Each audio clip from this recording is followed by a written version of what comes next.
ಲೋಕಸಭಾ ಕ್ಷೇತ್ರದ ಚುನಾವಣಾ ಹೊಸ್ತಿಲಿನಲ್ಲಿ ಇವತ್ತು ಮಹತ್ವದ ಸಿಇಸಿ ಸಭೆ ನಡೀತಾ ಇದೆ ದೆಹಲಿಯಲ್ಲಿ.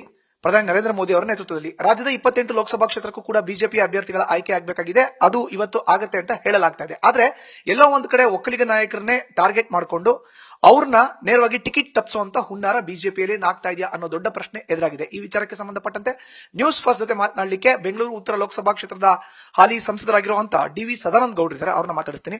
ಡಿ.ವಿ. ಸದಾನಂದ ಗೌಡ್ರ, ಈಗಾಗಲೇ ತಮಗೂ ಕೂಡ ಗೊತ್ತಿದೆ, ಎಲ್ಲೋ ಒಂದು ಕಡೆ ಒಕ್ಕಲಿಗ ನಾಯಕರು ಏನಾದ್ರೂ ಸೈಡ್ ಲೈನ್ ಆಗ್ತಾ ಇದಾರ ಬಿಜೆಪಿಯಲ್ಲಿ ಜೆಡಿಎಸ್ ಜೊತೆ ಮೈತ್ರಿ ಆದ್ಮೇಲೆ ಅನ್ನೋ ದೊಡ್ಡ ಪ್ರಶ್ನೆ. ಇದಕ್ಕೆ ನಿಮ್ಮ ಫಸ್ಟ್ ರಿಯಾಕ್ಷನ್ ಹೇಳೋದಾದ್ರೆ? ಪ್ರಾಯಶಃ ಮಾಧ್ಯಮದವರಿಗೆ ಹೆಚ್ಚು ಗೊತ್ತಿರುತ್ತೆ. ಎಲ್ಲೋ ಒಂದು ಕಡೆ ನೀವು ಹೇಳಿದಂತ ಮಾತುಗಳು ನಿಜ ಅಂತ ಅನಿಸ್ಲಿಕ್ಕೆ ಪ್ರಾರಂಭ ಆಗ್ತಾ ಇದೆ.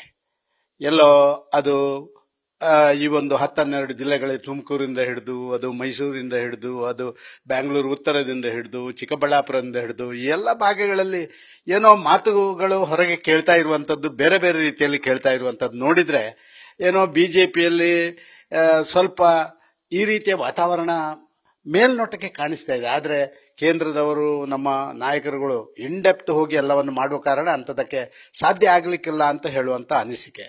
ನಾನು ಕಳೆದ 5-6 ದಿನಗಳಿಂದ ನೋಡ್ತಾ ಇರುವಂತ ಸಂದರ್ಭದಲ್ಲಿ ಅದೆಲ್ಲವೂ ಕೂಡ ಚಿಕ್ಕಮಗಳೂರಿನಲ್ಲಿ ಗೊಂದಲ, ಮೈಸೂರಿನಲ್ಲಿ ಬೇರೆ ಹೆಸರುಗಳು, ಚಿಕ್ಕಬಳ್ಳಾಪುರದಲ್ಲಿ ಬೇರೆ, ತುಮಕೂರಿನಲ್ಲಿ ಬೇರೆ, ಬ್ಯಾಂಗ್ಳೂರು ಉತ್ತರಕ್ಕೆ 100ಕ್ಕೆ 100 ಒಂದೇ ಹೆಸರು ಬಂದಿದ್ರು ಕೂಡ ಅದೇನೋ ಯಾಕೆ ಏನೋ ಗೊತ್ತಿಲ್ಲ, ಯಾವ್ದು ಅರ್ಹತೆ ಇದೆ ಇಲ್ವೋ ಅಂತ ಗೊತ್ತಿಲ್ಲ, ಅದನ್ನ ಬದಲಾವಣೆ ಮಾಡಬೇಕು ಅಂತ ಹೇಳುವಂತ ಒಂದು ಮಾತುಗಳು ಮಾಧ್ಯಮದಲ್ಲಿ ಬರುವಂತದ್ದು ನಾನು ಕಂಡಿದ್ದೇನೆ.